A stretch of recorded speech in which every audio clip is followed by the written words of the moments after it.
السلام علیکم ہیرے موتیو۔ میں ضیاء الحق صاحب کے دور میں اسٹوڈنٹ یونین اور طلبہ تنظیموں پہ پابندی لگی تو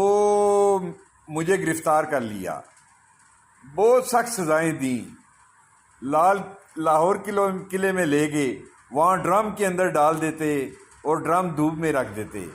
یعنی بہت سزائیں دیں۔ پھر آخر کار مجھے اڈیالہ جیل میں منتقل کر دیا گیا، اڈیالہ جیل نہیں، راولپنڈی کچہری جیل منتقل کر دیا گیا۔ تو وہاں میں ایک نظم پڑھا کرتا تھا، ہم لوگ اقراری مجرم ہیں، سن اے جباری مجرم ہیں، حق گوئی بھی ہے جرم اگر تو پھر ہم باری مجرم ہیں، سن اے دور طاغوتی طاغوتوں سے بیزار ہیں ہم، جب نگری اندھی نگری ہے تو اے راجہ غدار ہیں ہم، اس جرم میں جو دی جائے سزا سہنے